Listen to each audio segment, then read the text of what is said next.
first half of today's event showed that this does not have to be sort of self-indulgent, right? That it can actually be quite revealing about how one goes about doing one's work and what the stakes are. So specifically, I would like to spend a little bit of time explaining two elements in my background that I think have been important to me in the ability to do the work and then in the kind of work that I've done. One of them I think is shared, I would assume, by many in the audience, and there are some echoes there in what we heard in the first half of today's events, but shared by many people from much of the former communist world, which of course is bigger than just the Soviet Union. Although the Soviet world itself was gigantic, there was an even bigger communist world outside of it.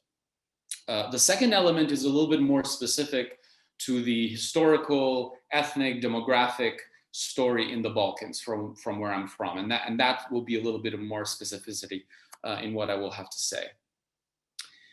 So the first point relates to this issue of border crossing. Vladimir, this is something that he encouraged us to think about. He cited border thinking by Mignolo, and also I wanted to reflect a little bit on this issue of border crossing, and specifically on not assuming that border crossing involves merely thought and theory, but that there's a kind of a practice to it as well. The second element relates to the issue of translation, although here too, I will kind of modify it a little bit, and I will try to address not so much translation, but loss of context, disinterest in translation, and navigating conflicting pressures and interests in studying a place and a time. So the first element, like many other foreigners and like many people I would assume present here today, my sort of mode of interaction with the United States was through a visa.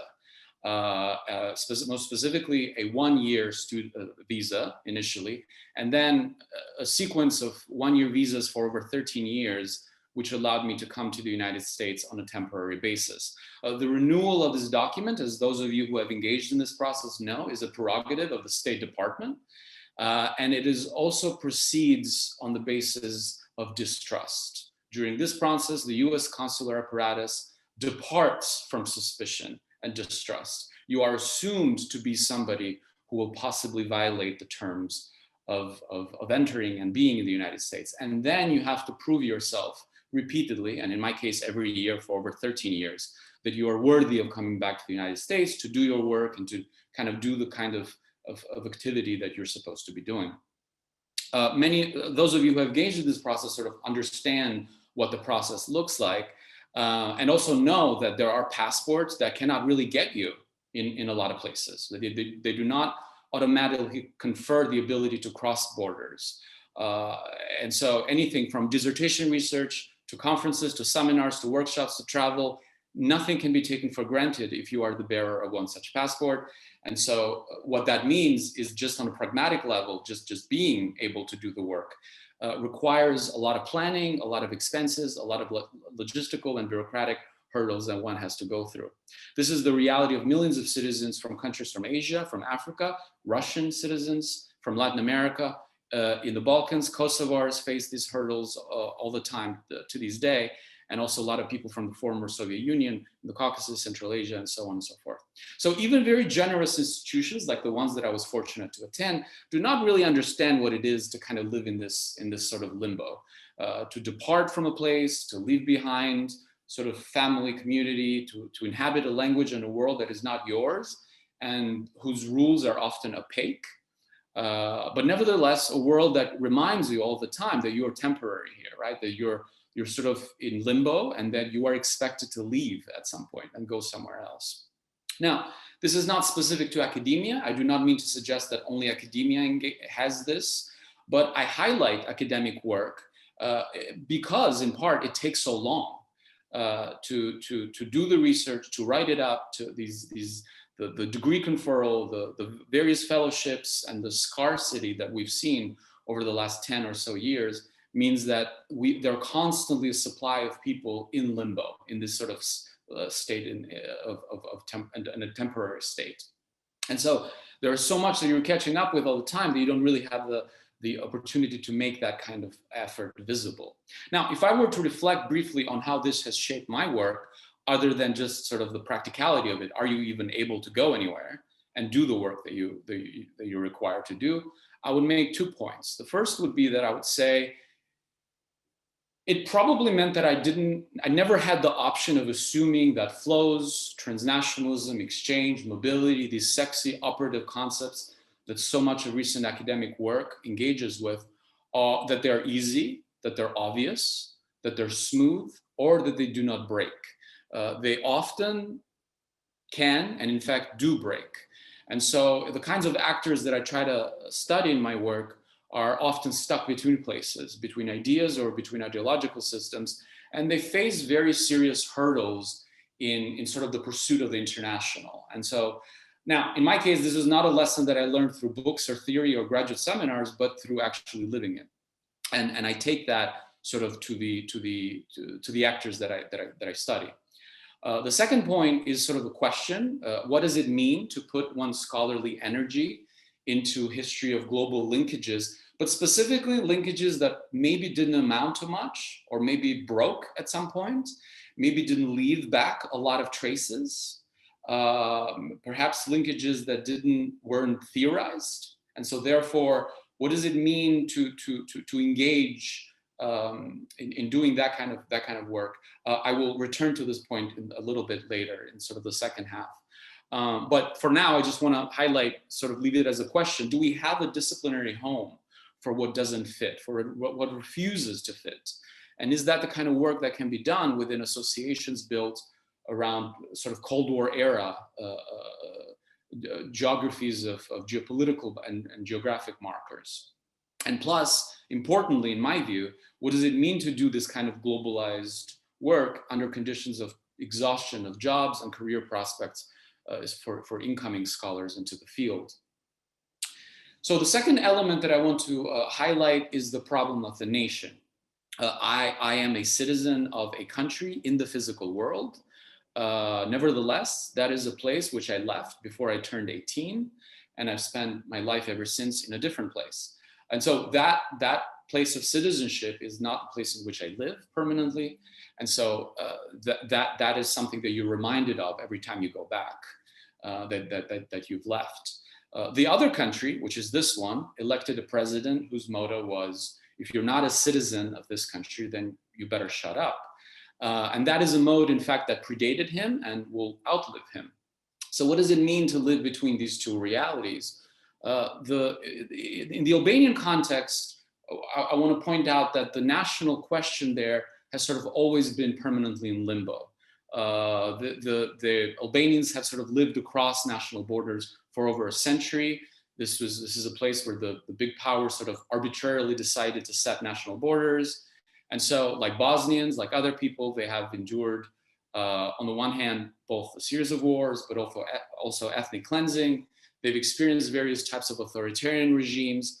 And I happen to have studied one of them, which is the communist regime that was established in Albania after World War II. And that has been the subject of a lot of my research over the last decade or so.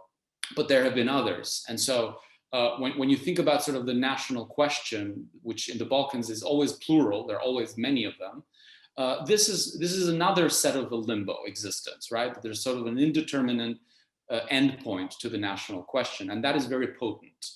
Now, I bring that up because the demands of that kind of historical baggage can be very strong. Now, in my work, I often focus on individuals that sort of try to escape the local condition, whether it was through Marxism, Leninism, through communism, through the revolution, through whatever, or anti-communism. This is what I mean when I say that the global can often be a kind of an escape, not always physical, but sometimes mental escape from the local, from the sort of very, very insistent demands of the local. And this is why I kind of cringe a little bit when I hear scholars call the transnational or the global sort of a fad or a trend or a fashion in historiography, because to me, that for a lot of people, even just crossing a border was a monumental effort. They haven't had the opportunity to take the international or the global for granted. This is a lot of work that has gone into envisioning an international or a global a way of being in the world. And so in my work, I try to identify examples of this kind of work, of people grappling with how can one be in the world, and oftentimes to be many things at once. And I am a little bit afraid that a lot of this will continue to be lost or ignored under the umbrella of decentering Europe in a lot of the work that will be done in the near future. Coming from that kind of fractured national context, historians are often called upon to speak to the problem of the national question, to speak to the kind of the unsettled national problem. And then, you know, if you don't do that kind of work, if you don't necessarily work alongside those demands, the question comes up repeatedly. So what is the point of this kind of work that you do? What are the political stakes of globalizing socialism or pursuing these linkages across borders if it doesn't serve the national interests, which are critical for us? Aren't you just wasting your time, in other words? And so I don't think that one can necessarily wave away those kinds of demands and those kinds of national projects and just say, well, you know, I maintain a critical stance at all times. Nationalism is not my cup of tea. Therefore, I just ignore them and I will just pursue theory and post-colonialism. I think that would be to ignore the dynamics that motivate so much of political life.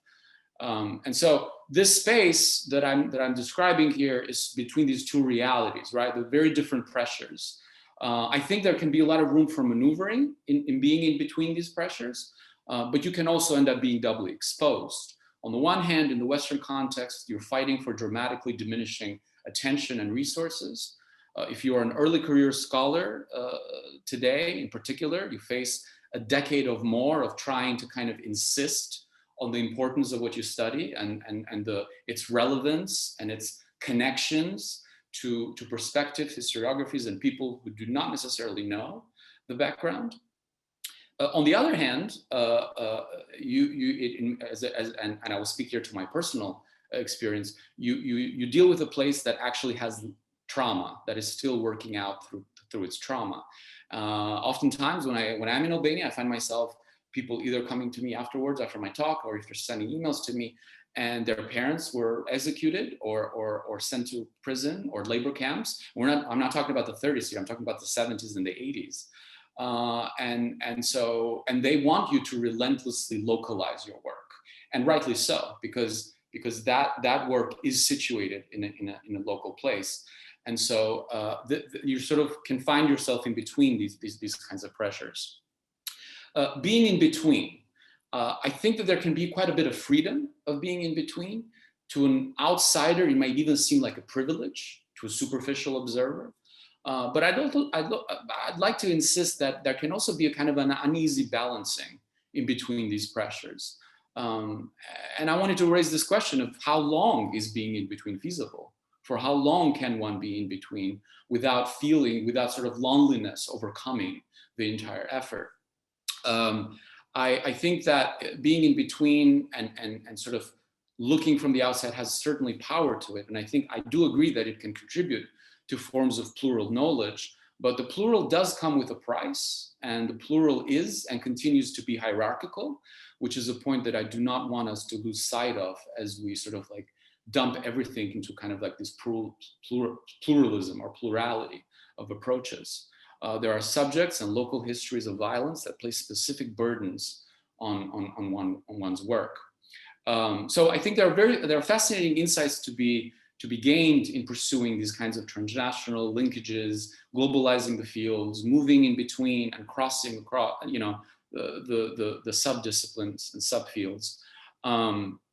But it does take certain navigational skill that is not often brought to the fore or necessarily trained. That you don't necessarily there's no necessarily training for the kind of navigational that one requires to do.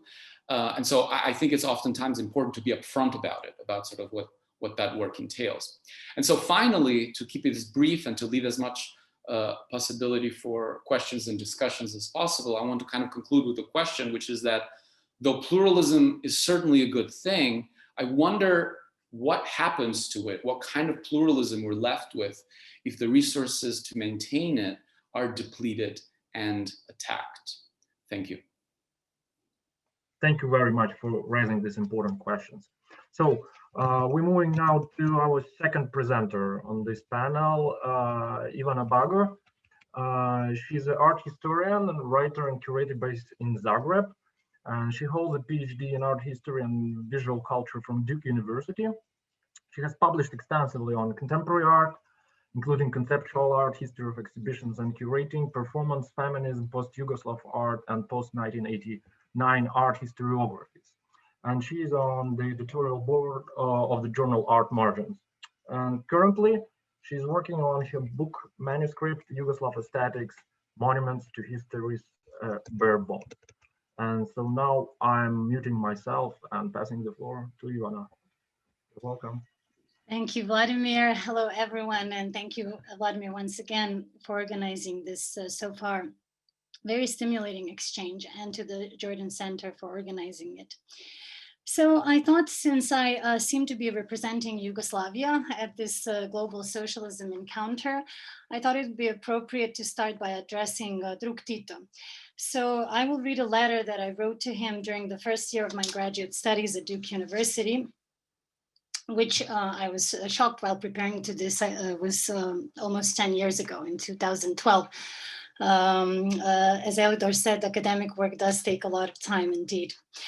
So, dear Comrade Tito, it's been a long time since I last wrote to you, probably for some homework in elementary school. Well, I'm again doing homework here at Duke University in the United States of America. And again, I decided to write to you. What am I doing here, you ask? You're so funny.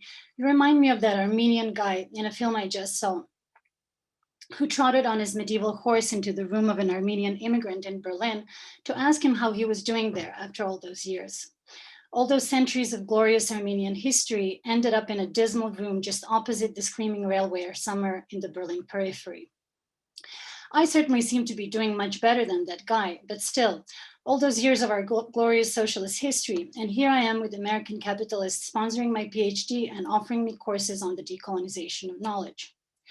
This must come as yet another blow to you, just like it did in the 70s when our self-managed workers were increasingly turning into German guest workers. And I'm sure you've received thousands of letters about what happened next. But please don't worry about me. It is really wonderful here. I have everything here. The only thing that I don't have is perhaps the red ink. So this is the beginning of the text I wrote in response to an assignment that asks students to write a letter to someone, anyone, and explain to them the concepts behind decolonial thinking, which we learned about in Walter Mignolo's class on decoloniality that I took in my first semester at Duke. A good hypnotist would probably uncover at least a dozen unconscious reasons why I'd selected Tito as my pen pal, but he also imposed himself as a logical choice for a correspondence on decoloniality and what Mignolo calls border thinking, already mentioned several times here today. Especially since I was very proud to inform Tito that he was mentioned in our first class for his role in the history of decolonization and the non-aligned movement. That was, however, the first and last time that, in my entire PhD program that course I took even had a mention of Yugoslavia, once a popular topic within the Cold War-driven area studies in the US, and now a somewhat exotic focus of my dissertation titled Inheriting the Yugoslav Century, Art, History, and Generation. By choosing to write this dissertation at a university that did not include a research focus on Yugoslav art or history, I necessarily had to engage in my own process of border thinking, a translation and negotiation of experiences and references that I had earlier readily exchanged with my colleagues on the post-Yugoslav cultural scene in Zagreb, where since 2005, I worked as an art writer and curator. Initially, by the time I was getting my MA degree in art history in Zagreb in the early 2000s, I was not really interested in becoming a real art historian. As someone whose childhood and adolescence were marked by a horrible war, I could not wait for history to finally end, and was more than happy to embrace the oxymoronic presentist promise of liberal capitalist contemporaneity. Contemporary art seemed to be perfectly able to deliver on that promise, with its sheer rhetorical claim to the notion of the contemporary, as well as with the global proliferation of art biennials that signaled a sort of paradise of geopolitical equality, where the cosmopolitan citizens of art joined together in the project of worlding, or at least art worlding the world. So like true children of post-communism, as Boris Budin has called post-socialist subjects interpolated by the ideology of what he also called the transitional classrooms of democracy, I and many of my colleagues trained in what we now deem were conservative ex-socialist art history departments. We turned overnight into post-socialist and hopefully global curators. However, it paradoxically seemed that we were only able to join this global contemporaneity if we at the same time carried the flag of our exotic geospecific past. In our case, this meant the flag of either Eastern Europeans who testified to the brave suffering of good art under the evil communist regimes, or as Balkan artists and curators telling stories of eternal fraternal wars in the land of blood and honey, which is how both the famous Swiss curator Harald Zeman and Angelina Jolie nicknamed the Balkans. So paradoxically, it was this post-historical presentism and the curatorial turn that incited us to make a historical and art historical turn and position ourselves in the cultural market saturated with discourses on memory, nostalgia, archives, and counter-archives, invisible and parallel histories, alternative modernities, whether those were framed in an implicitly liberal or increasingly at the time left melancholic key. And this key became dominant around 2008 when commemorations of the 40th anniversary of 1968 were really prominent in art. And this also prompted me actually to begin researching the link between 1968 and art in the local context. And what I found differed significantly from this post-socialist paradigm of Eastern European heart of darkness, where brave artists were fighting totalitarianism. I discovered, for example, that Yugoslavia had a developed network of state institutions that actively supported, produced, interpreted, and collected modern and neo-avant-garde art, very much in sync with analogous developments in the West. A number of other colleagues were doing similar research, and in 2009, we were gathered in a joint exhibition curated by Jelena Vesic in Belgrade, titled Political Practices of Post-Yugoslav Art. And this exhibition could be read as a sort of reenactment of 1948, because in this exhibition, Yugoslav art, or we declared Yugoslav art, we declared its autonomy from both this Eastern European totalitarian paradigm and the nationalist historiography that chopped up Yugoslav history into a set of supposedly unrelated stories. So parallel to these explorations, with the 2008 financial crisis in full speed, both the post-socialist and the post-historical approach to the past were everywhere coming into crisis, with an increasing number of voices challenging the end of history consensus and occupying streets and universities in order to protest the rising social inequalities created by global capital. In October 2008 in Zagreb, students occupied the university protesting the growing commodification of education and began organizing reading groups where Marxist classics, including Yugoslav theories of socialist self-management, were read with fresh eyes or simply read again after a long time. So just as socialist self-managed Yugoslavia became to a certain degree an inspiration for the new left during 1968, with thinkers such as Henri Lefebvre taking cues from Yugoslav self-management as a way out of the prison of both capitalist alienation and Stalinist state terror. So now new generations of insurrectionists saw Yugoslav history as pointing to a way beyond the no-choice choice between global capitalism and neo-fascism. So increasingly also these histories and art histories were written in an explicitly committed key where art historians, artists, and curators identified Yugoslav art or Yugoslav history not only as the object of their study, but also as a subject of a certain politics, articulating an affirmative attitude towards a number of idiosyncratic Yugoslav legacies, such as the partisan struggle in World War II, socialist self-management, non-alignment, socialist or non-aligned modernism. While I could to some extent identify with this position, I also began increasingly reflecting on it from a distance, probably also because studying at Duke provided me precisely with distance. And I became wary of a kind of reification of the Yugoslav past that happened in this process, where contemporary artists and researchers seem to fully identify or unconsciously even over-identify with the trope of Yugoslav aesthetic and political exceptionalism, which was, of course, how Yugoslavia branded itself in the world. Yugoslav visual culture, especially the socialist modernist partisan monuments, were also turning a bit into a brand, featured in travelogue photography and magazines such as the National Geographic, where they were presented as relics of a long gone era. So I also wondered if these new histories could be, now coming to the biographical concern, could be related to a certain generational affinity, since most of their protagonists were people of my generation born during the late 70s and early 80s in Yugoslavia. Unlike our parents, the majority of whom were absorbed by the nationalist and neoliberal reconquista of the late 80s and the 90s, and even more unlike the cohorts born and growing up during Yugoslavia's wars and breakups in the 90s, my generation experienced something like an arrested social, ideological, and historiographical also a development, which left us too young to confront the new ideological makeup of the 90s and too old to embrace it without reserve. And this reserve, I would argue, is in fact the reserve of Yugoslav history, since we were the last generation to actually witness Yugoslavia, but we were its presumably unreliable witnesses, since our Yugoslav experience was limited to our childhood years. This is also one reason why confronting the post-socialist erasure of Yugoslav history could not be achieved by a recourse to memory, which was a typical end of history paradigm of relating to the past, but by a return to history, both in the form of obsessive historicization of Yugoslav experience that's been going on since more or less 2008, and in the form of mobilizing this history as a set of tools for contemporary struggles.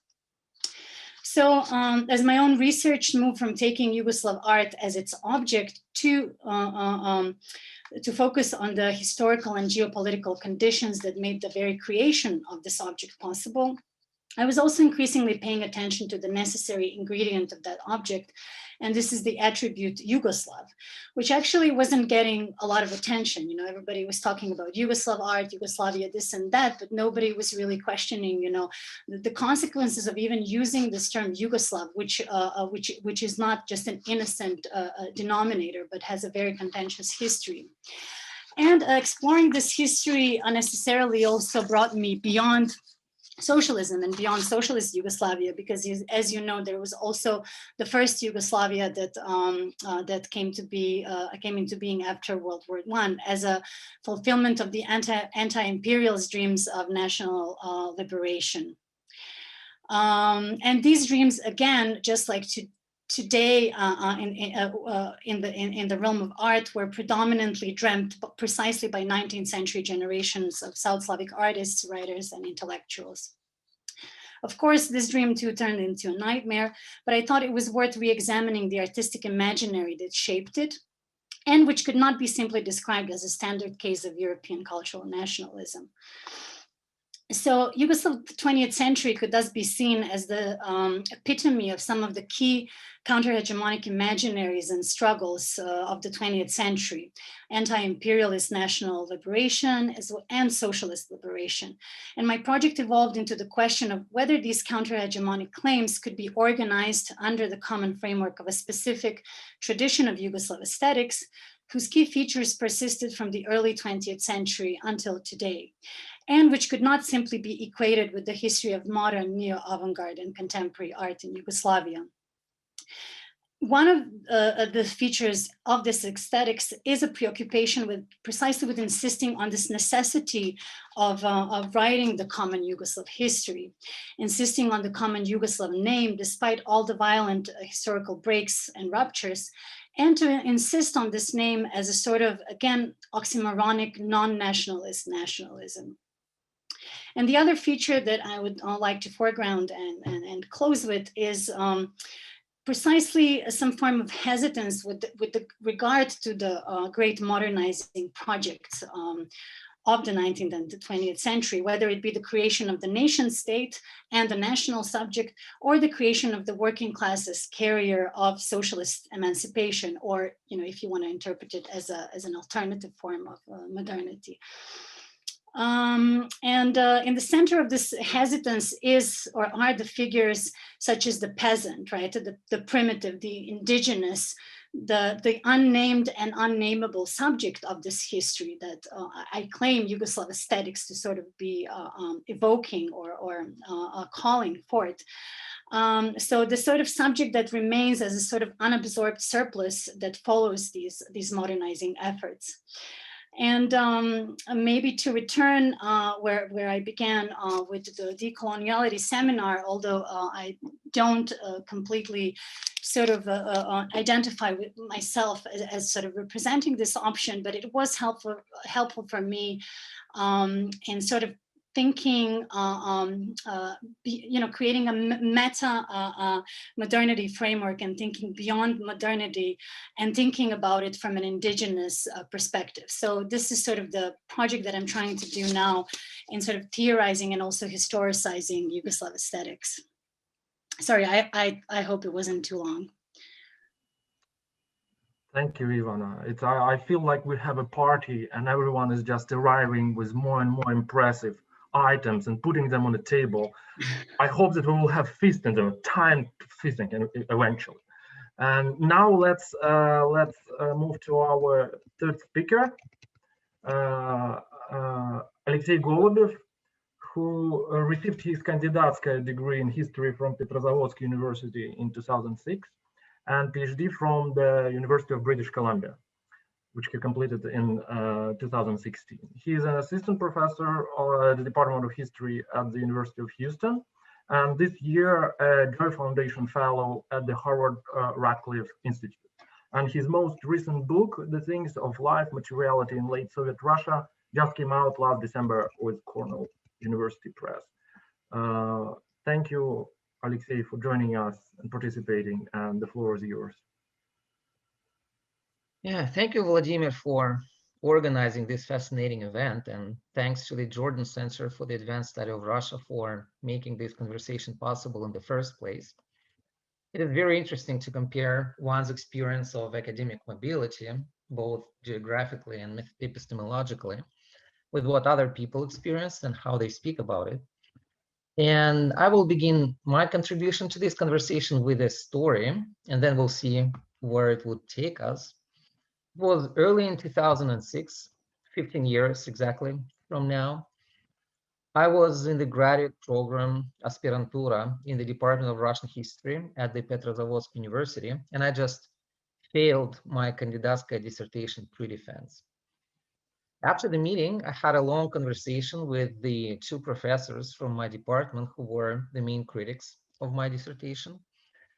One of them, Mikhail Shumilov, was almost 80 years old at the time, 78 as I recall.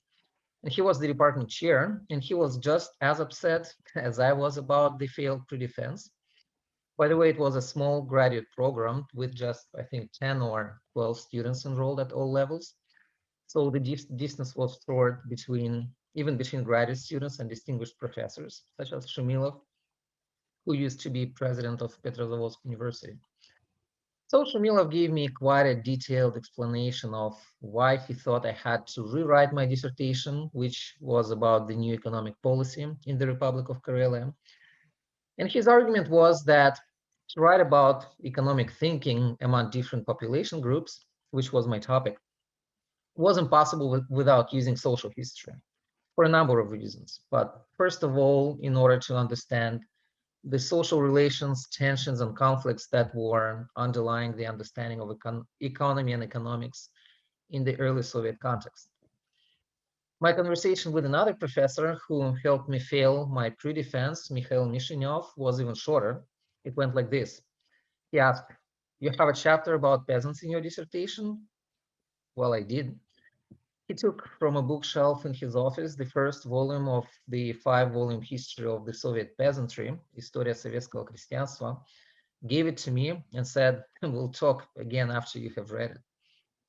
To make a long story short, I did read the first volume of the 5-volume history of the Soviet peasantry. I've read some other Soviet era works in social history of the 1920s that those two Mikhails strongly recommended. It delayed my defense by half a year, but eventually I passed it. I was not entirely convinced by those interactions. After all, both of these professors had been previously employed by the former Department of History of the Communist Party at Petrozavodsk Cafedra Историка PSS.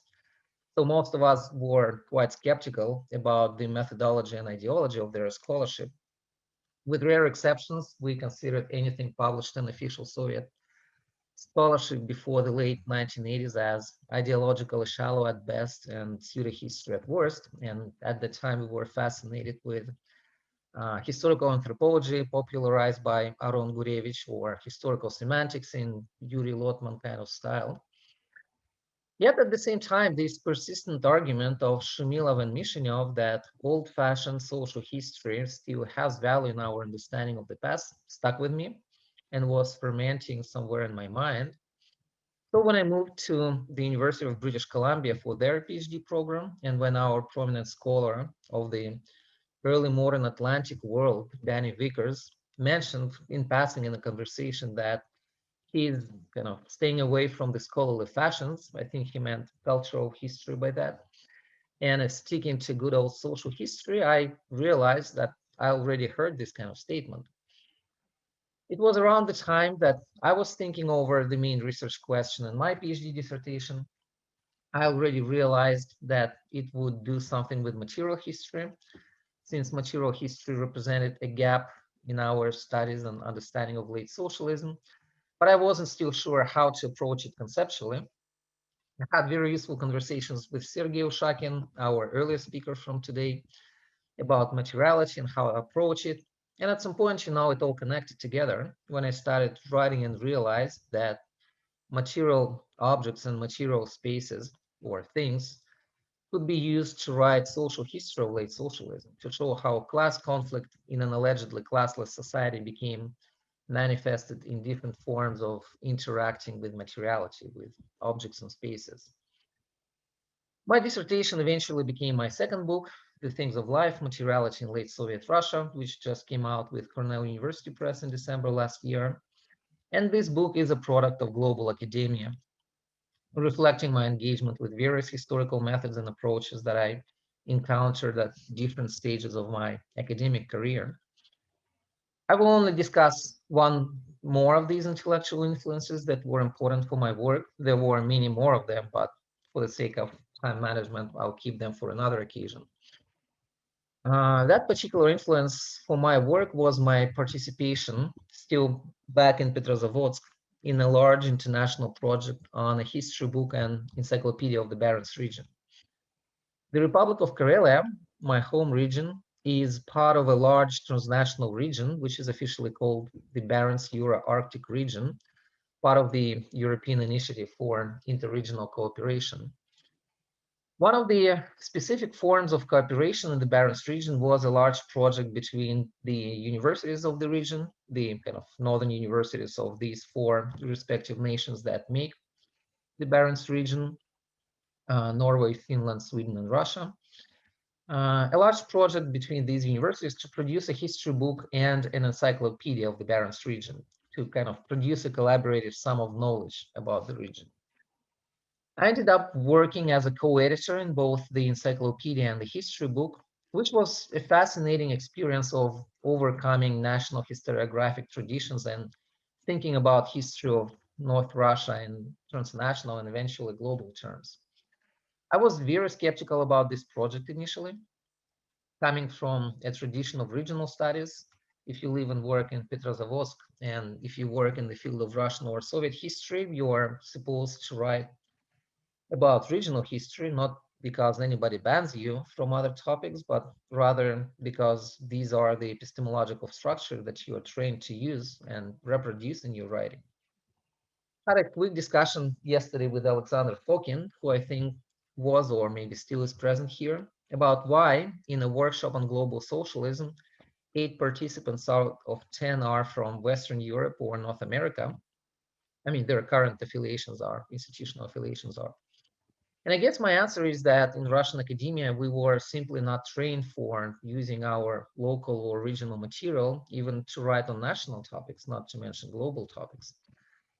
I encountered and started practicing this form of writing about the Soviet as the global only thanks to that project on the transnational history and encyclopedia of the Barents region. My work as a co-editor of the Barents history book was as following. I would receive the text on regional histories of the northern regions of Norway, Sweden, Finland, and Russia, written by historians from these regions. Each chapter had at least 4 authors representing these foreign nations. And it was my and my other co-editors' responsibility to dissect these nation-oriented narratives, to find parallel developments and common plots, bring them together, and thus offer a region-oriented historical knowledge. And as I mentioned, I was initially very skeptical about the analytical usefulness of this approach because I was trained in a very different epistemological framework. And it felt like a revelation when, after some initial drafts, I suddenly realized that, yes, it works. One can write a history of Russian North not only in national terms, part of this process of nation building, but also in global terms on a par with Norwegian Finnmark or Finnish Lapland. This unique experience, along with my later socialization in North American academia through my doctoral program in British Columbia, prepared me to look at my materials, be it immigration to Soviet Russia during the Great Depression in my first book, or late Soviet materiality in my second book, or science communication in my current project. All this prepared me to look at my materials not only in terms of what makes my geographic field specific and unique, but also in terms of similarities.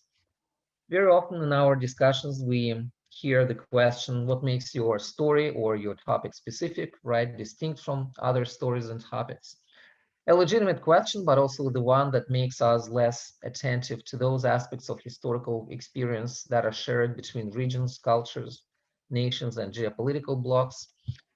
My academic trajectory taught me to ask a different question. What was and what is common and similar between them? And I guess I need to summarize my points by now, so I will finish my presentation by saying that, surprisingly, I found my fairly peripheral positionality in our field. After all, Petrozavodsk, Vancouver, and Houston are not the household names when it comes to Soviet history or post-socialist studies. I found this peripheral position not just a disadvantage, but also an epistemological opportunity. It is nice to belong to large and established academic schools and traditions, but I also discovered that moving along their borders could be just analytically and heuristically productive, letting me make connections that I would not necessarily make otherwise, and ending up writing about the Soviet historical experience as part of the global experience of modernity. Thank you. Thank you, Alexei, for this thoughtful reflection. And I'm sure we'll come back to your points during the discussion. And so now we can host our fourth presenter on this panel. And it's going to be Batakos Kafumbeko. She is a postdoctoral research fellow at Liverpool John Moores University. The first book was devoted to Stalinism in Central Asia. It was called Despite Cultures, Early Soviet Rule in Tajikistan, and published with the Pittsburgh University Press. And she is currently working on history of aging in post-war Soviet Union. So, Batakos, it's a great pleasure to see you here, and you're welcome now to take the floor.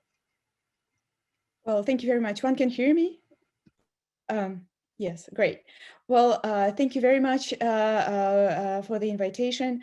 Although I am researching right now post-war Russia mostly and history of aging, I will be talking mostly today about me studying Soviet Central Asia. This is because this is where I come from. I come from southern Kazakhstan. Yes, so I will not be, I'll be reflecting on my experience of that. And I'd like to start with a quote from Donna Haraway. The only way to find a larger vision is to be somewhere in particular. And I think it took a long time for me to understand that and actually to value positionality, because I think for a long time I actually tried to leave my positionality, and but then I will hopefully talk about how it actually enriched and complicated the view of the past. So I will start about my journey, my early journey in late 1990s, during which I stumbled over several issues. I studied at the American University in Kyrgyzstan, in Bishkek, and we had a lot of kind of lectures from the United States, from Great Britain, from Germany.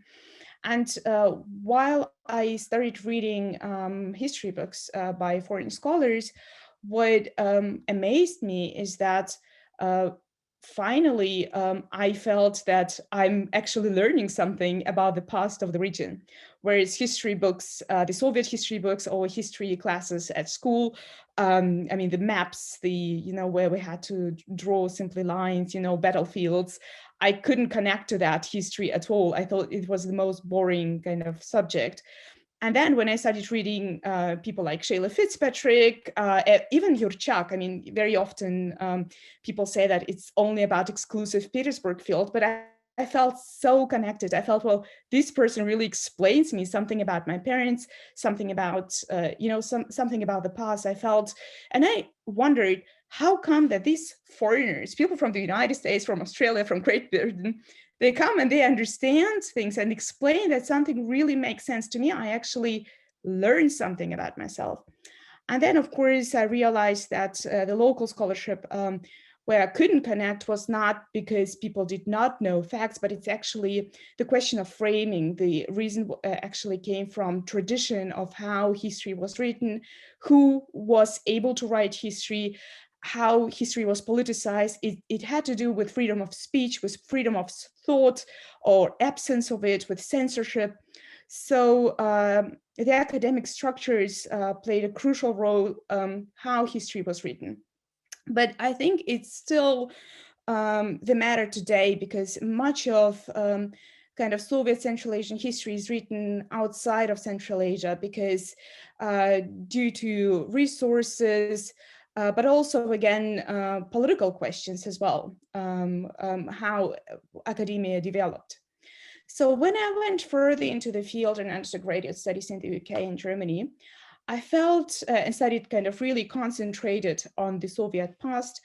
I felt that more and more scholarship that that is written exclusively on Soviet Central Asia, not on Soviet Union, mostly Soviet Russia, I felt increasingly alienated from the story that that was like there was kind of a major kind of narrative that we that comes through in these studies, and I couldn't connect to that story, and so it became clear for me, because I've been kind of in the Central Asian context and the British context and the German context. And of course, we have a lot of like major books, I guess, coming from the United States. So, and the conversations were very different, for example, in Germany and the United States. And then I realized that in Germany, there was experience of dictatorship. And there is always kind of looking at Soviet dictatorship through the experience of the German dictatorship. Whereas in the United States, for people, different questions, historians pose different questions. And then what I loved in Great Britain is actually, it was a very Marxist. So like when you go to Britain, the thing is that you read Karl Marx. So, so there are different conversations. And of course, in Russia, conversations are totally different. And what I realized that, we need to understand who are our audience, with whom we're holding a conversation, who is compared to whom. And I realized that for many, and this is something that have been talked about today, that Soviet Central Asia became a space for projections and aspirations. And a lot of the time, Soviet Central Asia became a theoretical laboratory for European history. So I realized that scholarship about certain regions had an imperial logic. First of all, most of it are focused on like Soviet Central Asian history, focused on foreign policy and Cold War issues such as Islam, the role of Central Asia for Soviet foreign policy objectives, etc., etc. Even for topics such as gender, Central Asia became a topic to discuss socialism and competition between the East and the West rather than people there and their destinies. People were figures to write European, broadly defined history. As a field, Central Asia, Soviet Central Asia, became a space to discuss the West, to discuss communism. A lot of research was patronizing to tell the story of success of communism in emancipating nations and women. At some point, it seemed to me that one could write a work on Soviet Central Asia without ever conducting research. So moreover, I was puzzled by the fact that scholarly topics for Soviet Russia and for Soviet Central Asia were very different, where such universal European topics as subjectivities was studied for the case of Soviet Russia, such research was absent from the field of Soviet Central Asia. So as a result, interestingly, I could connect my experience to scholarship that was conducted on Soviet Russia, then on Soviet Central Asia. These two regions, I realized, generated different questions, research approaches, and methodologies. So the Orient received Orientalist questions. How were they other? How specific was it? So there was this constant ethnographic gaze. Crucially, I also realized that books on Soviet Central Asia are not read as Soviet history, they are read as regional history. No scholarship on the Soviet past generally, in regards to understanding Soviet society, cites, refers, or asks how it took place outside of Russia. Soviet social, academic, intellectual, cultural history took place in Russia. Imperial and nationalities history took place outside. Despite this academic hierarchical division of themes and issues, I found it particularly revealing that imperialism, especially the history of violence, both physical, structural, cultural, has been and is still persistently at the edges of historical research on Soviet Central Asia. And I would like to mention that, the work by Kate Brown was especially different in these regards, and something that was very, very important for me. In most scholarship today, however, Central Asians in the Soviet past are laboratory objects for progress, and even when issues of violence are touched upon. So furthermore, a recent trend to search for agency among Central Asia, usually concentrated on educated and privileged elites, the concept of agency has been viewed as a democratic everyone's resource, and hierarchies are obliterated in these investigations. The concept of local agency in certain contexts obscured rather than brought to the fore hierarchies, inequalities, contexts of colonialism, history of violence and oppression. So in my work, I specifically and consciously chose not to study Kazakhstan. The reason is that it was important for me to get acquainted with my positionality by taking myself outside of my environment, both physically and academically. And I must say that it was not easy, because when I went to Tajikistan and I really wanted to learn another language, and when I met with scholars, people were telling me, well, you're Kazakh, study Kazakhs, and there was this, and this assumption was actually everywhere. And it actually follows this ethnographic kind of gaze and understanding who can study whom and who can, discuss what issues. So, so it was important for me to study other parts of Central Asia, but also Russia, and to quite superficially, but still turn to Ukraine. Yes, because I wanted to make sense of the larger web and connections to see the peculiarity of my positionality. This was a productive endeavor because I saw that my experience and my background is both related to people from other regions, and also, or also from my hometown, but also quite specific on many different levels.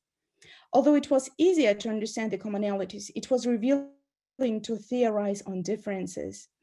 I understood that the Soviet governments was based on politics of differentiation, treatment of different groups differently. This governance was hierarchical. So this two realizations are the reasons why, when reading the Soviet past, one has to be very critical of one's positionality, because one should understand from which position in the hierarchical ladder one is observing the past. So my personal experience and comparisons to experiences of others and explaining this difference was and stays an important source of theorization in my works.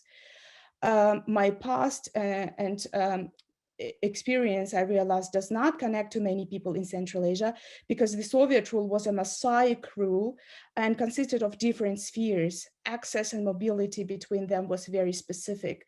I became more sensitive in historicizing my personal experience and realized that the Soviet past was different for different people, even in my hometown. And it was part of its design. It was, but this also was something we can say universally Soviet, but yes, I understood that there is no such thing as Central Asians or Soviet Central Asian past, for example, nor a single homogeneous Soviet past, and that there were common abstract experiences that were structural. So I think one of the major, I think when I studied the Soviet past, I realized that I come from a very kind of privileged background, and also was using this kind of universal assumptions, and that you know, like, for example, in my childhood, you know, I grew up in a very Russified environment. My grandmother, whose whole family died in the hunger, grew up in an orphanage. So yes, as a child already, so we're kind of you know, I come from a very Russified, and my mother, so when there were Kazakh people and talking to me Kazakh, she would specifically explain me how to make, you know, how to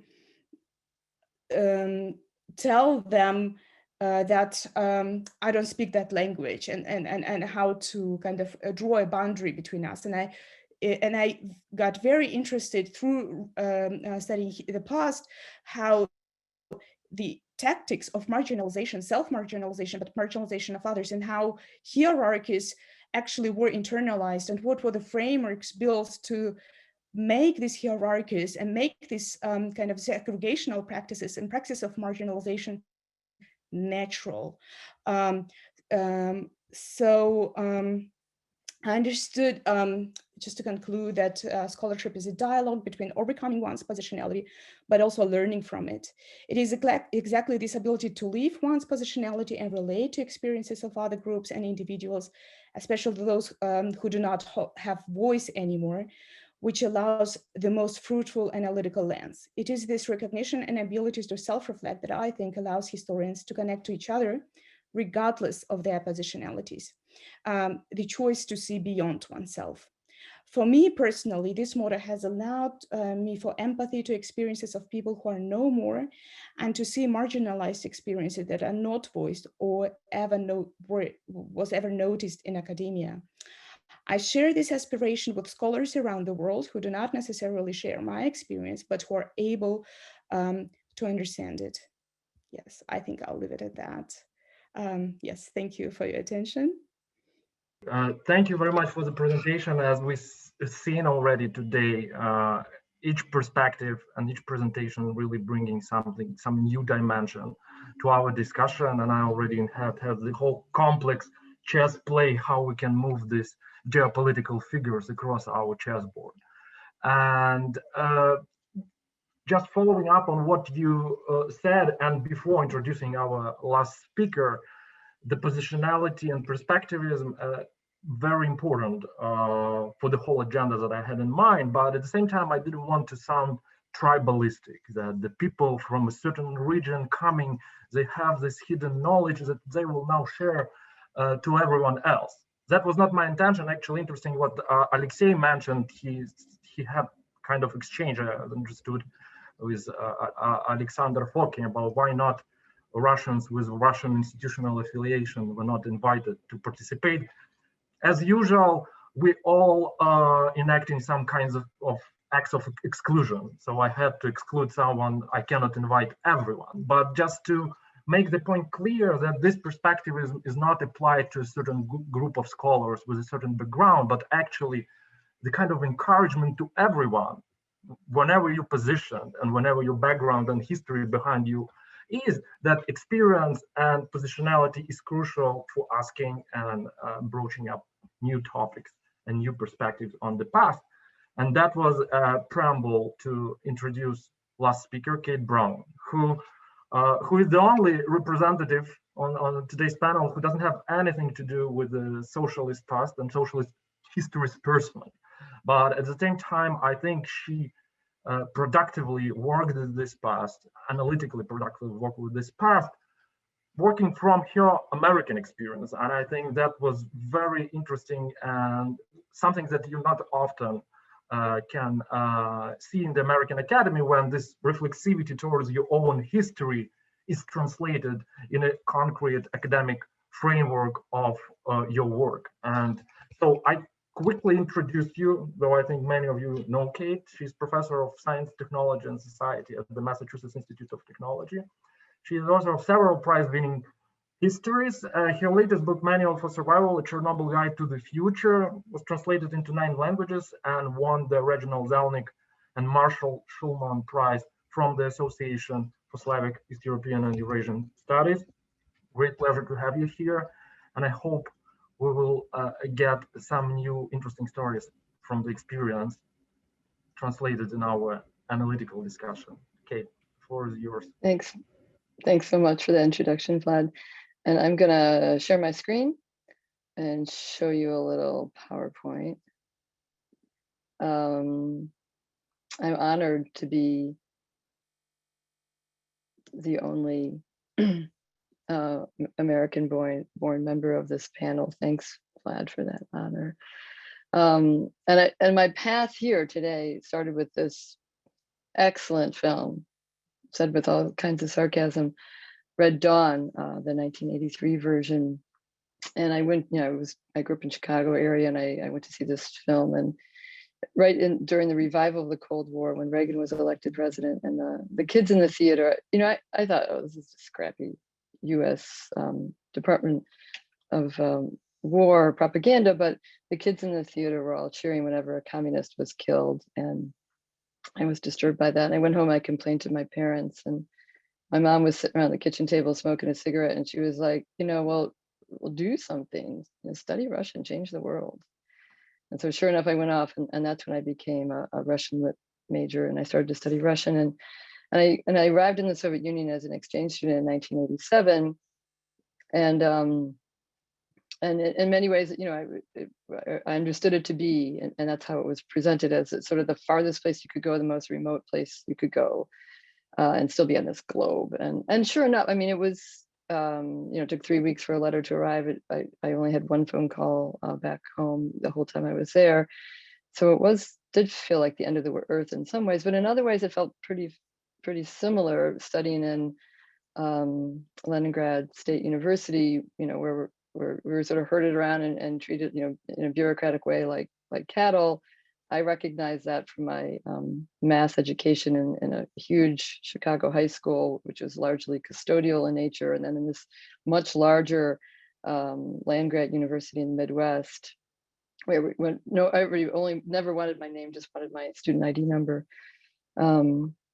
After I left, after I graduated, I went to work in the Soviet Union for an educational exchange program between 1988 and 1991. And I traveled widely as I worked with students. And I was really amazed during those very tumultuous years how people all over the place were weaponizing history in order to take down the Communist Party and the Soviet country, the Soviet state. I thought, what a powerful weapon history is. And I wanted a piece of that. And so I left that job and I went to study in graduate school. And in graduate school, I'm assigned all these texts, and I started to be dubious about the assumptions behind the training I was getting about socialism and about East Europe. I would be asked to read books like this, The Origin of Backwardness in East Europe, published in 1991. Surely I would ask my professors, if you look for backwardness, if that's your foundation assumption, then surely you will see it. But can't we see something else? And I got more and more concerned during those years about, and this was in the 1990s, about American triumphalism at the end of the Cold War. You know, this talk, other people have mentioned today, of the end of history, of victorious capitalism. It was such a strong current. It felt like this, you know, huge engine pushing against any other narrative at the time. And so reading along, I came to realize that I wasn't interested in history of the US, of the Soviet Union, as it was being taught commonly at the time, you know, meaning debates about ideologies, about intellectuals, about, you know, power politics in the capital cities, and about the state, and always the state in uppercase letters. And I wanted to know more about the people scraping by at the margins. And this was in part because I really took seriously a reading of Walter Benjamin at that time. And I was influenced by his assertion that if you look to the periphery, what you see is the wake that progress leaves behind. And I followed Benjamin's methods too. You know, he concentrated on everyday objects, banal objects, as a good indicator of not the ideals or the ideologies of society, but of how it was actually lived. And so, like Benjamin rummaging through the passages of Paris, I rummaged around mostly rural areas, looking for traces of the people, you know, left behind. And then I got more interested in landscapes and the environment, and I started to follow foresters and biologists to try to figure out how to read landscapes. And eventually I followed biostatisticians and medical doctors to try to figure out how to read bodies as text, as a certain kind of archive of contaminants that had passed through areas. And often it was the sources that do not speak any kind of known language that I found the most interesting, that were the most telling for me. And usually in these stories, place was at the center of my focus. Places that, as you know, Alexei was talking about, that were peripheral in nature, but that when you put them in the center of your focus, you start to see the global connections of these stories. And place could be a village, it could be the steppe, or the place could be a body. And geographers will argue that the body is the first place of geographical study. So, you know, starting from graduate school, I thought to push back on this narrative of backward socialism, of backward East Europe. And the first article I published as a graduate student spoke about how Kazakhstan and Montana were nearly the same place. That was a very difficult article to publish for a number of reasons. I went on to write Tandem History of Nuclear Weapons Production as a way specifically to get Americans to think about American history as it was layered against Soviet history, to get them to take a new take on it. And looking back on the books I've written in the last 2 decades, I think it's safe to say I became a historian of modernist wastelands, but also a champion of the creative, inventive, and courageous survivors who inhabited them. I met a lot of resistance as I went along. I was asked about my subjects. You know, you want to write about people who were not politically important. I was asked about my method, or just told straight out, it's not possible to compare the Soviet Union and the United States. But I ran into most trouble about the narrative voice I chose, and all of my books are written in an intermittent first-person voice, and I was just told straight out, you can't do that, you shouldn't do that, that's a dumb move, or by one editor, you can't be a character in your own history. And I wondered, you know, how is a simple I voice? And I've heard this word indulgent, talking about one's biography over and over again today too. How can a simple I voice in a text cause me so much grief? Why is it so dangerous? I think I grasped that Soviets and then former Soviets were perceived as unreliable narrators. That in Soviet historiography that was produced in the West, the third person voice was the Western voice sitting in judgment of the second world. And I thought that perhaps by using the first person, I could appropriate the place of the unreliable narrator and flip that position of omniscience as a way to point out the political role of the third person narration as a vehicle for what I saw was a dangerous and toxic narration of triumphant capitalism and Americanism. And I think we can see more clearly from the events of 2020 and 2021, the harvest of those sentiments in American culture. So sort of the last question is how, I'd be sitting there in a cold, unheated hotel in northern Kazakhstan, asking myself, what am I doing here? What brought me here? And so a number of years ago, I grew reflective on that question. Why did I seek out modernist wastelands as the subject of my histories? I could have chosen happier topics. Was this just a dispassionate interest? It certainly, I thought, didn't relate to my own biography, or so I thought. I was born into the professional middle class and the industrial heartland of the United States at a time when it was the world's most prosperous and powerful country. And I could hardly have been born farther from the rural, famished, war-torn, and contaminated places I wrote about. But then again, as I thought about it, I was born in one era of historic prosperity and came of age in another era of decline and disintegration. In 1965, my parents moved to this town, Elgin, Illinois, just outside of Chicago.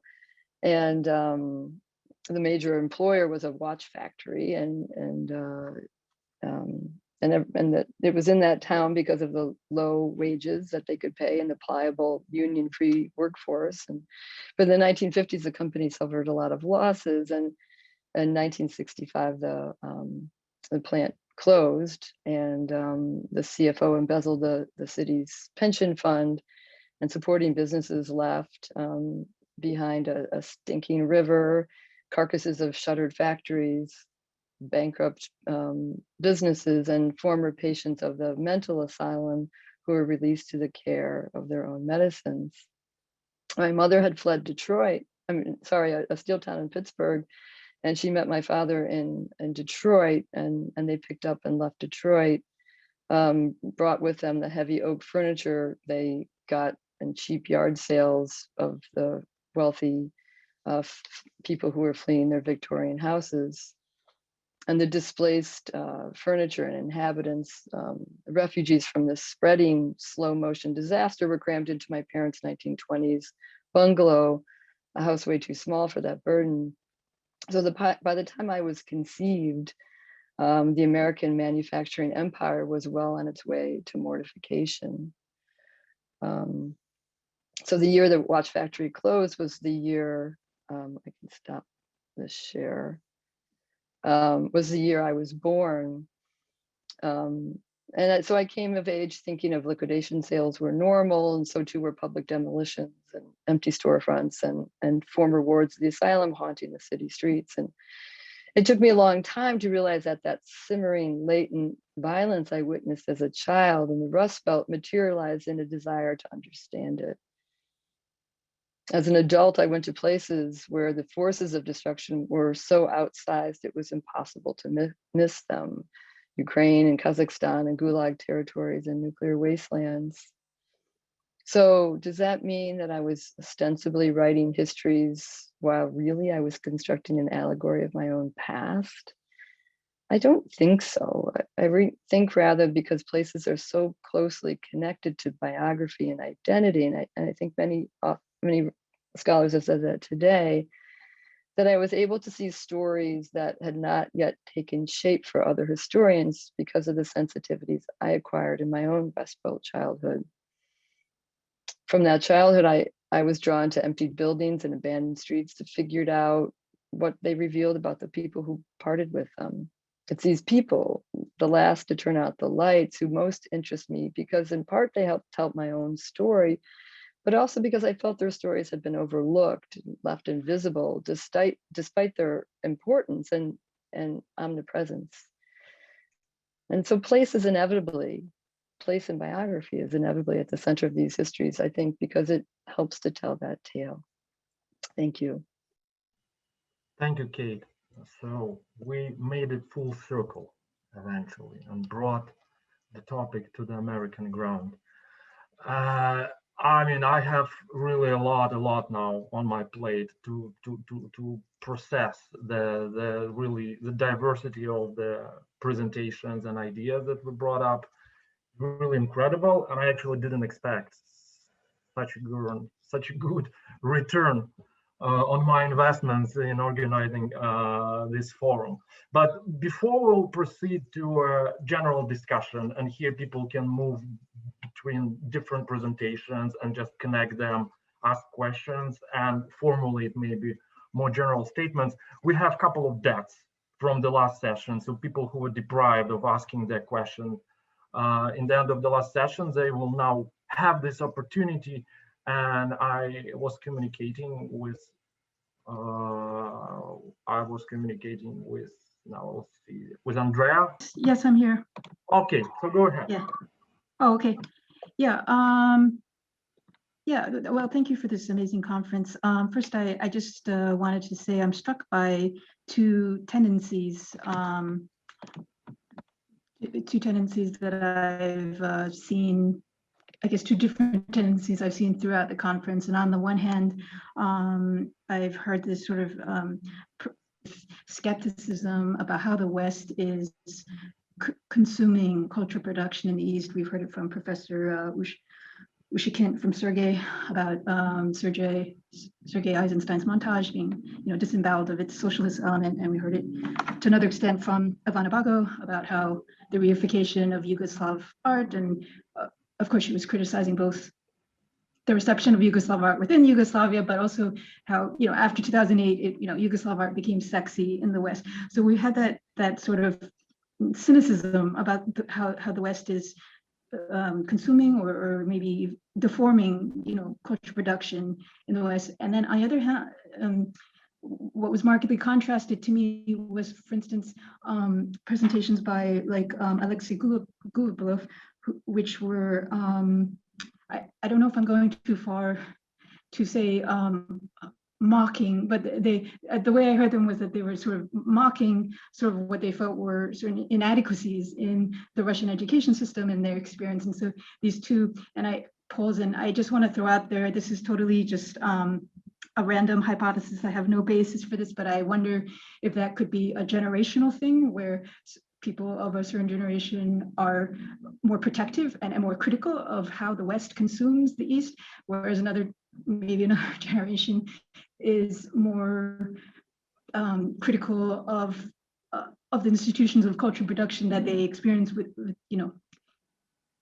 during the Soviet Union or during the fall of the Soviet Union. But anyways, yeah, the question that I wanted to ask was actually for Professor Ushkin, and it was just a clarification question. If you could clarify when you said that that Eisenstein's notion of montage was disemboweled of its socialist element and so on and so forth. If you could just say a little bit more about that, that's all. Yeah, well, I mean, if you read Eisenstein's sort of pieces on montage, so like you will see right away where he insists again and again, sort of the montage is first of all an ideological tool with which we can change the consciousness of our audience, right? But and it seems to be sort of a part and parcel of the general sort of propaganda campaign at the time. But once you start sort of reading Eisenstein's other works, sort of like say on theater, or once you start sort of locating sort of his method against all these works that have been written exactly at the same time, sort of about American montage. So this purely ideological tool becomes less and less sort of ideological, right? So like the origin of it becomes less and less Soviet, sort of it becomes sort of a general sort of modernist attempt to condense the meaning, sort of to crystallize it in order to produce a particular affect, right? It's a different story, sort of like sort of what kind of affect you are after. But the tool itself doesn't necessarily have its own ideology. That's the point, right? I don't know if I'm clear. Yeah, yeah, thank you. Mm-hmm. Yep. Thanks. And Ivana, do you want to respond to the comment that was made? Yeah, sure. I mean, maybe also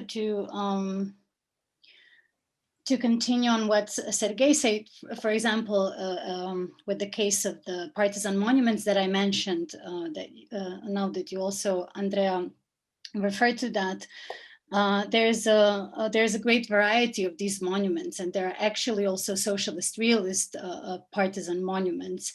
But those that are visible, both in, those that are visible in the West and that are sort of advertised as this case of the specific exceptional Yugoslav modernism, are only those that actually fit the neo-avant-garde paradigm, of modernist art. So, we see this, you have the surprise when you see that the monument to partisans is actually this kind of a very almost like a kind of has even like a spaceship quality, these like huge abstract objects that are impressive, not so much for what they signify, but because of their form. So I think this is the similar dynamics with the sort of how the montage was appropriated, but also, yeah, what you were saying about the generational thing. Well, as I also said, I also began by sort of being very critical of these like banal, like conservative art history that I was taught, that didn't teach me anything, it just taught me to like, I had to learn the year that each church, Baroque church in Croatia was built, it was really horrifying, right? So then when I came to the US, it seemed, like liberation. But at the same time, I felt so disoriented studying in the US, because I felt like there was no grounding, right? We were just jumping from one class to the other. You could do whatever you wanted, and it just seemed that there wasn't this body of sort of consensual knowledge that we're even starting from, right, in a way.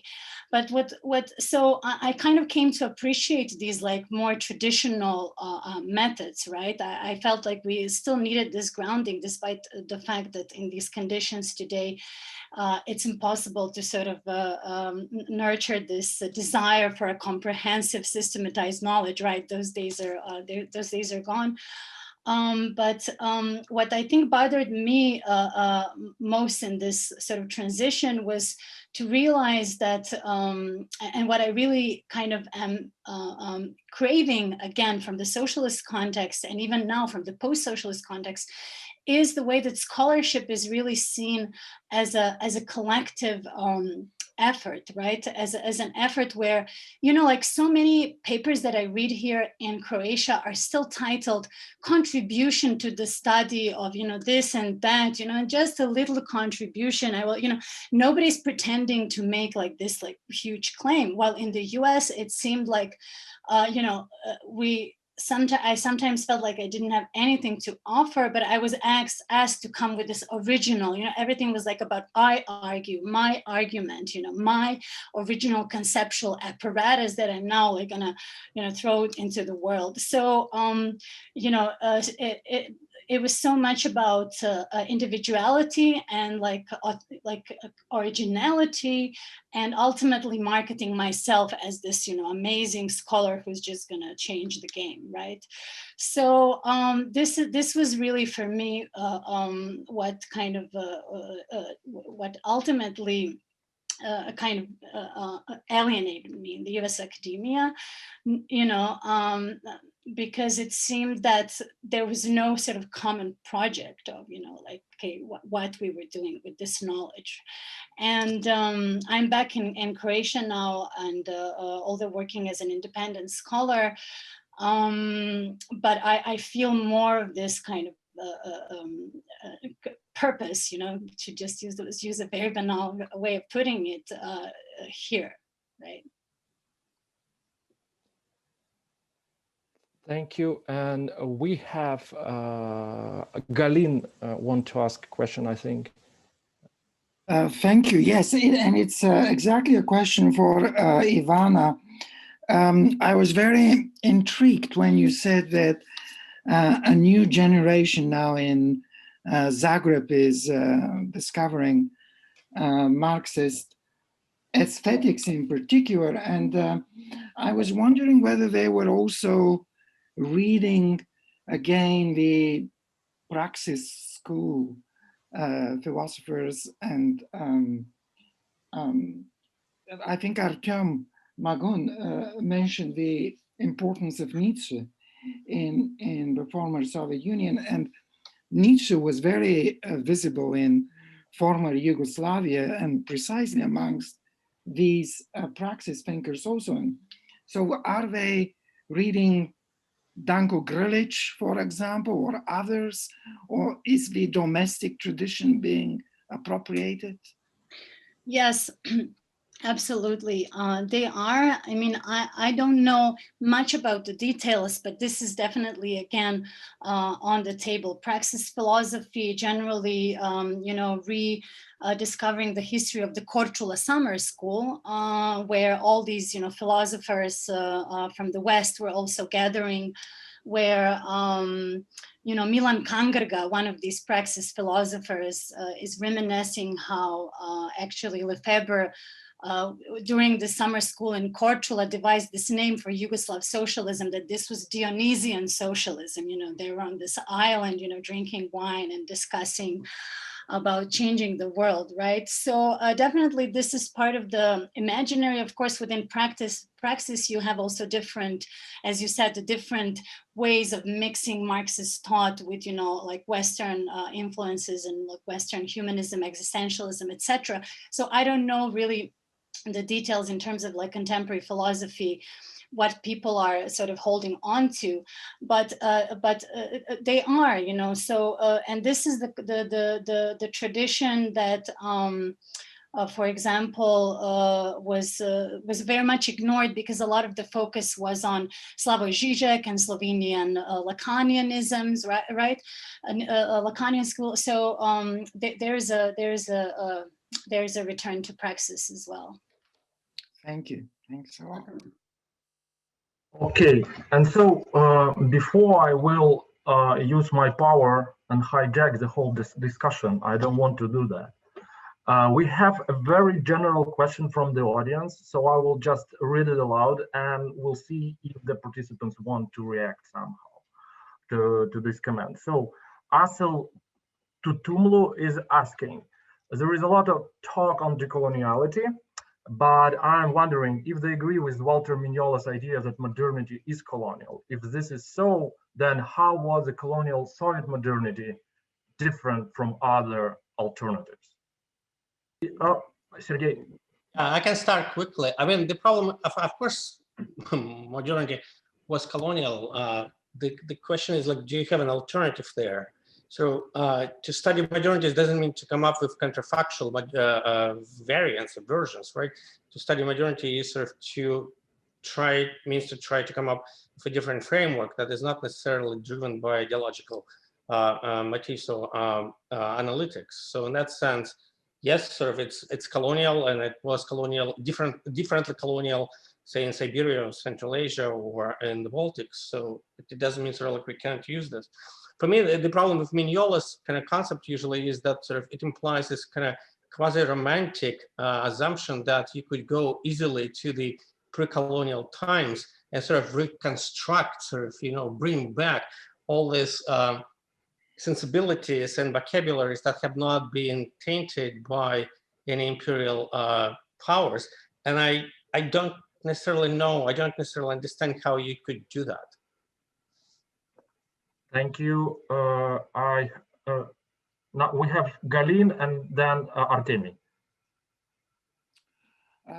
Yes, I suppose this drive to resurrect a assumed romantic pre-colonial mode of thinking is there, and there is a very interesting book by two anthropologists, the Komarovs, and they reach out to Africa as an example of this sort of pre-Western thinking that awaits the West somewhere down the line, which I thought was very interesting because it makes the argument for participatory knowledge rather than this disembodied thinking which the West tends to operate with. But I think the danger there is not just this retreat into pristine, pre-colonial, pre-Western mode of thinking. The danger is that actually sometimes you construct this with Western tools, in their case, with this Hegelian triadic notion, whereby they would arrive at this, the West would arrive at its own negation and would meet the African way of getting to know things or of producing knowledge at some point. But yes, I would agree very much that what we call theory still today is a Western invention, for better or worse, and is driven by this notion that you can universalize a particular experience and spread it and try to spread it, because theory is a sort of social practice, actually. And theory, colonization is the best example of that, in a sense. Yeah. Thank you, Galin and Artemy. Yeah, just to follow up on this and to agree with Sergey and Galin, you know, in this conference, it so happened that the language of decolonialism and post-colonialism became dominant. And I have my reservations against it. I mean, obviously, it's empirically correct. I mean, everything, as you said, everything is colonial in the world, about the world. But there are also qualitative differences. Well, first of all, any universality is imperial. Not only it's colonial, but it's also imperial, in the sense that Arab universality is imperial. It has to do with caliphate, I mean, whatnot. Indian universality, the great Indian intellectual tradition, of course, it's associated with many conquests and a certain large space that India was. China, same thing. China, India, kind of a continuum there. One also has to be careful not to count all of these great universalist traditions along with any small tribal religion, you know. Nothing against tribal religions, but there are strong universalist traditions apart from the West. One has to be careful here. So that's first thing. And second thing, that yes, modernity is colonial, but modernity is also anti-colonial in the sense that in the last 200 years, it's been about development. It's been about non-alignment, about all sorts of nationalist and religious secession. And socialism, of course, because I want to come back to socialism. Socialism is not the same as, you know, defending colonial subjects. It's a qualitatively different agenda, which was imposed from the West, from above, but then it became the language of development and of self-expression of many subaltern subjects. And Yugoslavia is a very important case in point. Okay, well, let's say Soviet Union was both subaltern and imperial, so it's a complicated case. Yugoslavia also was both, but it was rather subaltern. India, aforementioned, here again. The Arab world also took socialism, part of it took socialism as a guideline. Not by chance, all of these universalist traditions did. I'm wrapping up. This is to say that the socialist paradigm allows us to see what the colonial paradigm doesn't, that there is an alternative. Period. Thank you, Artem. So do we have any comments on this particular thread about coloniality, modernity from the participants? Anyone wants to react? I don't know. Batakos, do you want to say something about it? Because it was very pronounced in your talk, this attempt to catch specific nature of Soviet coloniality and Soviet project, especially bringing Central Asia in the center. If you want just a little bit elaborate, I would like to hear something. Well, okay. As a host, I'm taking this just I told you, I have power to do that. All right. Well, I think the specific, I would answer a bit differently. What does the Soviet experience tell us? What is the contribution of the Soviet experience for the debates on coloniality? Is it the same or is it different? And in my work on Stalinism in Central Asia, I say, I mean, I've been sitting for 3 years in archives, and I say that, well, the very interesting thing that happens there is that the Bolsheviks, they really genuinely did not want to colonize, but they did it anyways. So how come is that intentions, with all the best intentions in the world, the result was actually even more brutal colonization. So, and I think this is the Soviet contribution to that thing, is that how do we explain that? And yes, and the intentions were different, not only kind of the Bolsheviks only, but many people on the ground. So when I've been looking in Tajikistan, people really genuinely believed in that socialist project, but then in the, like, what they did, you know, like, was something very different. So I would just leave it at that. I hope it's helpful. Yeah.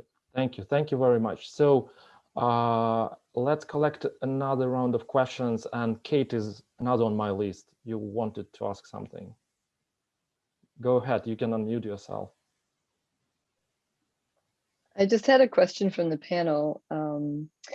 You know, a lot of people spoke about how the approach to Soviet history, or any topic about the Soviet or socialist past, has been one of about a dearth, and there's been a negativity, a lack of whatever, you know, that does not meet the standards set mostly by the West. So if we were to flip that on the other way around, what would approach that started with, you know, sort of surplus and look like, you know, if we don't start from backwardness, but we start from forwardness? Is there another, does this suggest other kinds of topics, other kinds of approaches? Would we get somewhere else? Anyone wants to react? I have maybe something to say here. Well, I would say that at least in my case, how I experience it, it would require, well, generally speaking, well, in new kind of language, but importantly, a new kind of engagement with literature. Because I think that what makes our job really hard is that there is this bulk of literature that we cannot ignore. So we need to somehow cite these books, but we need to find a way which would place this literature in a way that would not kind of contradict the whole argument. And I think it's not easy, and I think it's partly connected to the conversation about the disciplines that Elidor partly mentioned. So Elidor suggested that maybe, for example, the Cold War studies could offer such a home for a new kind of conversation, a new kind of discourse.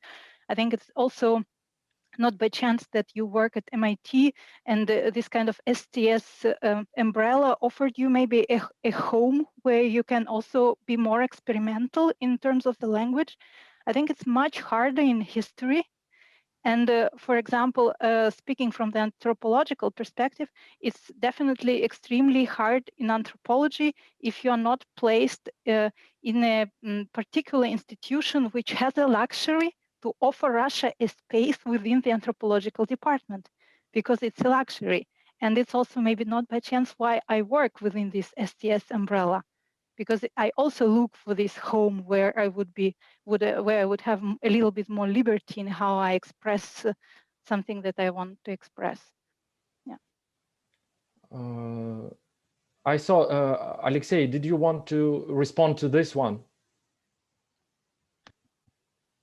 Yeah, I think one particular outcome of thinking of socialist history in terms of surplus might be the recovery of Soviet era scholarship, or I mean, socialist scholarship in general. And that is why I started my presentation with a story about social history, social historians, right? How social history written back in the 60s or 70s turns out to be surprisingly modern. In fact, I was just using this story recently in a conversation with my colleagues from the Department of History at Houston, by saying them that you can take many works in social history produced in Soviet Russia in the 60s, you can translate them into English, and I mean, any progressive publisher would take them. Of course, I mean, they would lack modern literature, but methodologically, they are quite progressive. Or what Sergei does with the avant-garde, right, with Russian modernists of the 1920s and 1930s. That is another good example. So there was a surplus of ideas produced during that period, and for some reason we have not yet fully absorbed them and kind of assimilated, speaking of post-coloniality, those ideas. So this is something that, I mean, we can be doing right now. Thank you, Sergei, and then Galin. Yeah, just to respond to Kate's question, and you know, I think it probably would require from us paying more attention to the unintended consequences that the Soviets did not plan to kind of even envision, but nonetheless happened. I'll give you one example. Like years ago, I had this project I was very much interested in Soviet consumption, late Soviet consumption, sort of 60s and 70s. And of course, like if you read the literature on the topic, it's all about deficit, shortages, queues, and all kinds of sort of palpable dissatisfaction. So basically, sort of like you have a bunch of historians really invested in presenting stories about unhappy people, victims, sufferers, and all this kind of stuff. And it's easy to empathize with this. It's contagious, sort of like you see why it's being done, but you also see that sort of like it's done with a very kind of condescending position, written by people who are, you know, having a very, very different sort of modality of consumption. So I felt like I don't like this story. I really kind of sort of, I despise it. I find it completely sort of alien to my accessibility. So I started actually looking at the materials published at the time. And of course, the Soviets knew perfectly well sort of what they were producing, that they weren't producing enough, and so on and so forth. They knew why people didn't buy sort of things, because sort of the quality was different, and so on. But what of course is happening at the time is that sort of they are producing still, because it's a planned economy, they're producing a lot of stuff that nobody buys, which means they have to produce a lot of storage rooms where they could save all this, which means they have to produce a lot of stuff that would be able kind of to taxonomize it, sort of to classify it, to put it in pockets and, I don't know, in boxes and so on and so forth. So as a result, sort of what you see is, wow, sort of like this shortage actually generated a lot of unintended, but highly positive, complicated social networks, forms of exchange, types of dependencies, so on and so forth. Is it worthy of studying? To me as an anthropologist, yeah, that's the stuff I want to know, because that's how the society is organizing itself around the lack that is not necessarily the primary focus of my attention, but try to convince sort of your stereotypical historian. That's not good enough. I mean, who cares about the economy of storage? Yeah. Anyway, so I'm getting too emotional. Sorry. You're throwing the ball to Galin's field now. I think the Soviets did various very interesting things, and I'll give two examples. One is from literary studies, and that is this truly pioneering non-Eurocentric history of world literature which was initiated in the 1960s and began to materialize in the 1980s. And they were very serious about writing this from the perspective of the interaction of outlook and ideology and aesthetics by tracing the movements of these conglomerates globally. And they didn't, of course, get it right all the time, but there were these very interesting thinkers like Nikolai Conrad, who would seriously seek to go beyond Eurocentric or Occidental-centric matrix of writing the history of world literature, or people like Pavel Grinzer and others. And the sheer scale of this was absolutely unprecedented, as was their seriousness in making scholars of African literature and oral culture talk to Latino-Americanists and to sinologists, something which we're only now beginning to realize the value of and the imperative of having to do this. And along the same line, which I think is very important, this entire research that has been so important since the 1970s in urban space, on the cusp of sociology and architecture and so on. There was this very interesting example in right in the late 1920s, 1929, 1930, of interaction in the Soviet Union between sociology and architecture and the science of architecture. This extraordinary sociologist, Mikhail Okhitovich, who had this idea that the future of architecture under socialism is in what he would call desurbanization. And he would knock on the door of an architectural bureau in Moscow, headed at the time by Moisei Ginsburg, the constructivist, and he would try to seek them, to seek to convince them that his ideas were important. And he ended up being appointed as a full member of this practice, of this architectural bureau, and inspired a number of submissions, including one on what eventually became Magnitogorsk, which they refused to call Magnitogorsk.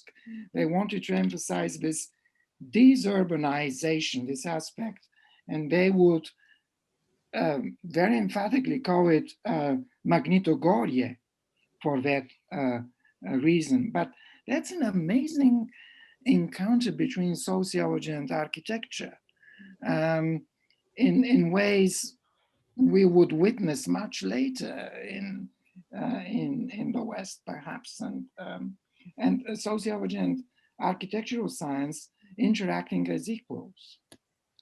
Yeah, so just two examples here. Thank you, Rosa. Thank you, Galin. And we have a couple of questions running out of time. So it's the last call. Who wants to ask the question? I will mark it now. So next is Rosen. Thank you. My question actually follows upon something Alexei's vignette and the point he made about Soviet history produced in the 60s and 70s is worth recovering. And since several of you are engaged in this process of recovering various Soviet-era thinkers and scholars, my question is exactly, how do you do this? Because Soviet-era scholarship which used to be in many fields, even in the humanities, really world leading. And I'm not talking about Bakhtinov formalists, which have become universalized and recovered. I'm talking about, much less known names. But it has been completely devalued as the centers of intellectual capital have decisively shifted to Western universities. I mean, something, of course, we should be fighting against, but the reality we cannot ignore. Plus, and as a result, in Soviet era scholarship is often, feels like hieroglyphs. I sometimes cannot avoid glazing over a Soviet era debate. Now my question to you is, how do you automatize your reading of that scholarship? What is your silver bullet? So Alexei Kojevnikov is next. You can ask your question. Okay. Yeah, actually, just a short remark to Kate's question about what do you do if you start with forwardness rather than backwardness. There are many examples, but I just choose only one that is appropriate for the topic today. Soviet project of decolonization from 1920s, forward-looking, global in ambition, aimed to destroy the all European empires, including the Russian Empire. As Artemia, I think, said that. Decolonization is modernity as well, not only colonialism, but and there's no way to understand decolonization other than within the project of modernity.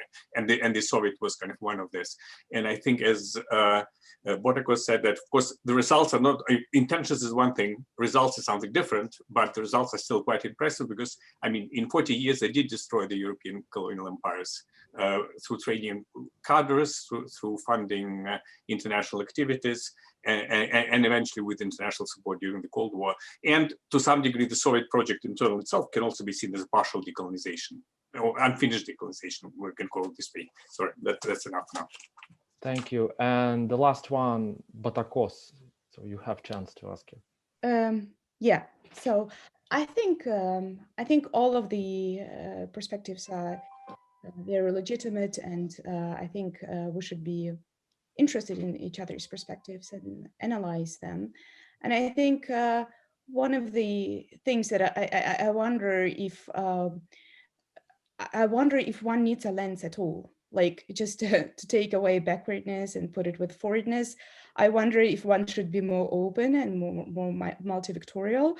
I think that very often, like for example, the history of Soviet Central Asia was first written as, that brutal colonialism, everything was bad, and now it's all modernity. Central Asians are profiters of, like only the good things happened. And so this is one thing. I think if one should probably have a more complicated and maybe be open and go without the lens. And I say, and the second, probably maybe the answer to Sergei Arshakin's is that who can afford to write which history, and who can afford to look at which things.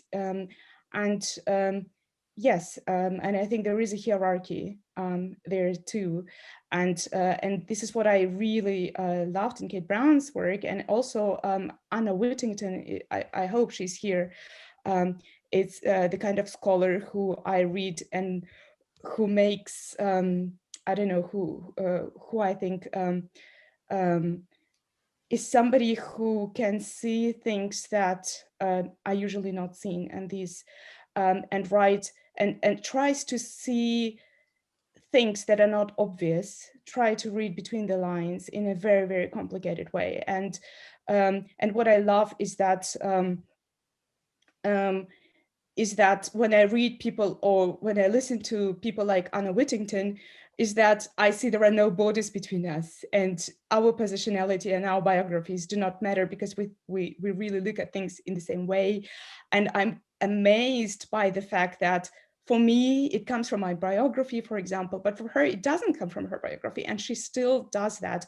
And it's an alternative kind of view. And that was also the work I seen in Kate Brown's text. So, but probably I'm not very articulate here, but who can afford to write which histories and what do they say at the end of the day? And I think marginalization is in academia as well. And what I wanted to say is that we had a couple of presentations where people said that, oh, when they went to the West, they felt that marginalization, but there were a couple of people who said, we went to the West and we felt liberalization. And so I think these positionalities of maybe being privileged and then seeing disprivileged and then being disprivileged and then seeing, okay, it can be different. I don't have to be permanently disprivileged. I found it very fascinating. Thank you for your contributions. Unfortunately, we run out of time almost, and I think it's a shame eventually that this event is online, because now it looks that there is some kind of synergy. I almost would go and brew the teas that I can treat everyone and some kind of cookies. But unfortunately, we don't have this privilege now. We are unprivileged in that regard, that for sure. And I think that for me, organizing this event, I thought, okay, if it will turn out awkward, no one will talk to each other, no one will find this kind of resonating ideas and thoughts. Well, that was just for me opportunity to check whether there is demand for this kind of agenda and this kind of question to be theorized, analyzed. That is why I was talking about the pluralization, which is both practiced and theorized in this place. And I think that there is such a demand, actually, and the conversation was quite productive. We didn't cover almost anything. So we just maybe a little bit charted the terrain which can be explored further. And just a couple of things. I know that everyone has to say something as a concluding remarks, but we don't have time and I have privilege. So once again, I want to just to enforce it. Two ideas I think were quite interesting and important. We will all talk about modernity, and I found it going through all the presentations, ideas that there is a need to see this global history through the periphery, not necessarily through ideological representations, but through practices. And at the same time, with this call for pluralization, I think that's very important what Elidor mentioned, that this quest for decentering Europe, decentralizing everything, decolonizing, as well points to some dangers, both conceptual, analytical, and even existential. So I think this attempt to decentralize, decolonize, it's really not an easy task. And many perspectives and dimensions that I was not aware of. That is why I invited you. So I wanted to get all these different points of view. It's really fascinating. I don't think that I'm prepared now to give any answers. I just really need to go calm down and digest a little bit what you all did. I'm really grateful. And, you know, as a postdoc at NYU, I basically organized this event for myself. That I wanted to see what's going on, whether there is any reason for this kind of conversation. And eventually I think, and I hope that everyone finds something interesting during this long event. And I just hope that it's not the last time that we talking about it and doing something with that. So keep in touch, and I hope to meet with all of you at some point.